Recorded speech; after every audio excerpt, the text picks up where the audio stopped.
வசம்புக்கும் வந்து பார்த்தீங்கன்னா ஸ்கின்னை நல்லா டோன் பண்ணக்கூடிய கெப்பாசிட்டி இருக்குமா. அந்த வசம்பு வாங்கிக்கணும். இதெல்லாம் ஈக்குவல் அமௌண்ட்டாக வாங்கிக்கணும். வசம்பு வந்து பாருங்க ஒரு 50 கிராம், கொஞ்சமா செஞ்சுக்கிட்டோம், திருப்பி வேணும்னா செஞ்சுக்கிட்டோம். வசம்பு ஒரு 50 கிராம்.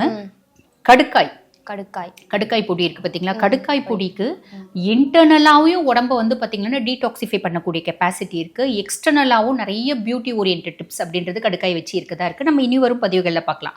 அப்ப கடுக்காய் வந்து பார்த்தீங்கன்னா ஒரு 50 கிராம் வாங்கிக்கணும். பாதாம் பருப்பு ஒரு 50 கிராம். கசகசா இருக்குல்லம்மா, கசகசா ஒரு 50 கிராம். மஞ்சிஷ்டா 50 கிராம். குங்குமப்பூ ஒரே ஒரு பாக்ஸ். அதுக்கு மேல வாங்க சொன்னா நம்மள உதைப்பாங்கன்னு வச்சுக்கோங்க. அந்த குங்குமப்பூ ஒரு பாக்ஸ் எடுத்துக்கலாம். ஓகேங்களா. இதோட கூட ஆவாரம் பூ அப்படின்னு சொல்லிட்டு ஒரு எல்லோ கலர்ல பூ இருக்கும் தெரியுமாம்மா. நம்ம கிராமத்துலாம் சும்மா அப்படியே கரிச காட்டுல இருக்கும் ஆவாரம் பூ.